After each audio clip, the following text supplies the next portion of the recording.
28 अगस्त 2025 Yemen की राजधानी सना की शाम अचानक जलते शोलों में तब्दील हो गई। एक बटन दबा और पूरा विला राख। यमन के प्रधानमंत्री, उनके मंत्री सब एक ही पल में खत्म। लेकिन यह हमला यूं ही नहीं हुआ। इसके पीछे था 200 खुफिया अफसरों का महीनों का खेल, एक गुप्त बंकर से रचा गया सबसे बड़ा ऑपरेशन और एक ऐसा प्लान जिसने पूरे मध्य पूर्व को हिलाकर रख दिया। आखिर क्यों इजराइल ने यमन के पीएम को निशाना बनाया और कैसे बनी मिनट दर मिनट की ये रणनीति, कैसे तय हुआ समय और जगह, और अब आगे क्या होगा? आज बात होगी उस खतरनाक प्लान की जिसने यमन सरकार की पूरी कैबिनेट को खत्म कर दिया। नमस्कार, मैं हूं आसिफ इकबाल और आप देख रहे हैं वन इंडिया।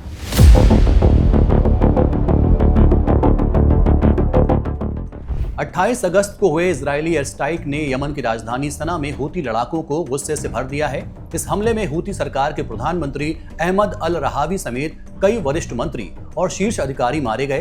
हालांकि हूती सर्वोच्च नेता अब्दुल मलिक अल हूती इस हमले में बच गए हैं। वो पहले से ही गुप्त ठिकानों में रहते हैं। इजरायली खुफिया एजेंसी उन्हें अपना पहला निशाना मानती है और भविष्य में उनके खात्मे की तैयारी बताई जा रही है।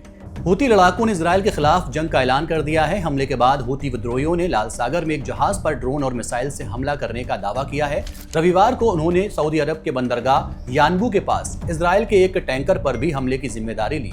हूती लड़ाकों का कहना है कि उन्होंने 4 ड्रोन इजराइल पर दागे, जिनमें से एक को आईडीएफ ने सीमा में प्रवेश करने से पहले मार गिराया। साथ ही 2 मिसाइलें दागी जो सऊदी अरब के ऊपर ही खत्म कर दी गई। जंग के ऐलान के बाद हूती नेता तैयारी में लग गए हैं।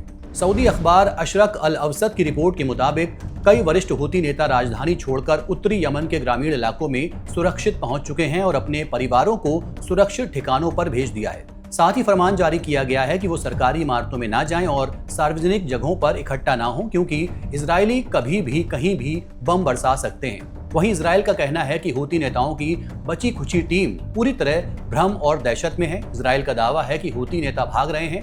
इजराइल के रक्षा मंत्री इजराइल कैट्ज ने कहा है कि बचा हुआ हूती नेतृत्व राजधानी सना से भाग रहा है। जैसे हर कट्टरपंथी संगठन के नेता ये भी अपनी जान बचा रहे हैं और आम जनता को छोड़कर भाग रहे हैं। वहीं अब्दुल मलिक ने इजराइल पर हमले जारी रखने का ऐलान किया है और कहा है कि हम मिसाइल और ड्रोन से इजराइल को निशाना बनाते रहेंगे और ये हमले हमें कमजोर नहीं करते। हूती संगठन ने अपने वरिष्ठ सदस्यों को आदेश दिया है कि सरकारी दफ्तरों या सार्वजनिक जगहों पर ना जाएं, वरना अगला निशाना वही होंगे। हम आपको आगे बताएंगे कि इजराइल ने हूती समर्थित पीएम अहमद अल रहावी को मारने का प्लान कैसे बनाया। उससे पहले बात कर लेते हैं कि उन्हें इजराइल क्यों मारना चाहता है। हमास और इजराइल के बीच जंग शुरू होने के बाद यमन से हूती लड़ाकों ने भी यहूदी देश की तरफ मिसाइलें दागी। इसके अलावा नवंबर 2023 से हूती लड़ाके लगातार इजराइल और समुद्री यातायात पर हमले कर रहे हैं। जनवरी 2025 में जब इजराइल हमास से संघर्ष विराम हुआ तो हमले कुछ समय के लिए रुके। मार्च 18, 2025 के बाद से हूती लड़ाके अब तक 71 बैलिस्टिक मिसाइल और कम से कम 23 ड्रोन इजराइल पर दाग चुके हैं। हालांकि इनमें से कुछ मिसाइलें तेल अवीव तक नहीं पहुंची, जिनमें एक हमले में एक नागरिक की मौत भी हुई। हूती लड़ाके अब भी ड्रोन और मिसाइलों से जवाबी कार्रवाई कर रहे हैं। इसका असर सिर्फ यमन और इजराइल तक नहीं बल्कि पूरे लाल सागर के इलाके और अंतर्राष्ट्रीय समुद्री व्यापार पर पड़ रहा है। चलिए अब बात करते हैं कि कैसे यमन के हूती समर्थित पीएम अहमद अल रहावी को मारने के लिए इजराइल ने प्लान तैयार किया और ऑपरेशन को अंजाम दिया। इजराइल ने दावा किया है कि इस ऑपरेशन की प्लानिंग में सेना के सीनियर अधिकारी और राजनीतिक अधिकारी मौजूद थे ताकि हमले को अंतर्राष्ट्रीय कानून के मुताबिक रखा जा सके। यह operation high dense multi discipline intelligence, rapid target confirmation और टाइट कमांड ओवरसाइट का संयोजन था, जिसका पूरा कमांड गुप्त बंकर से चला और जिसने कुछ घंटों में इंटेल से लेकर स्ट्राइक तक का पूरा चक्र बना दिया। जून 2025 में इजराइल और ईरान के बीच हुए युद्ध के बाद आईडीएफ ने हूती संगठन पर खास इंटेलिजेंस डिपार्टमेंट बनाया। हूती पहले इजराइल के लिए ब्लाइंड स्पॉट थे, यानी उनके मूवमेंट और बैठकों की जानकारी निकालना बेहद मुश्किल होता था। इसके लिए आईडीएफ की 3 प्रमुख यूनिट्स को एक्टिव किया गया। सिग्नल और साइबर इंटेलिजेंस 8200, सैटेलाइट और विजुअल इंटेलिजेंस 9900, ह्यूमन इंटेलिजेंस 504, जासूसों और स्थानीय स्रोतों से जानकारी जुटाना। गुप्त बंकर से ऑपरेशन। इजराइल के सेंट्रल रीजन में एक सीक्रेट बंकर तैयार किया गया। यहाँ लगभग 200 खुफिया अफसर लगातार हूती नेताओं की निगरानी कर रहे थे। अमेरिकी सेंट्रल कमांड के अधिकारी भी इसमें शामिल थे। मीटिंग की जानकारी और समय निर्धारण। इजराइल को खबर मिली कि हूती पीएम अहमद अल रहावी और उनके मंत्री एक गुप्त सुरक्षा मीटिंग करने वाले हैं। पहले कई संभावित जगहों पर शक था, लेकिन आखिरकार ये तय हुआ कि मीटिंग सना के एक रेजिडेंशियल विला में होगी। विला को इसलिए चुना गया था ताकि सरकारी इमारतों पर इजराइल की निगरानी से बचा जा सके।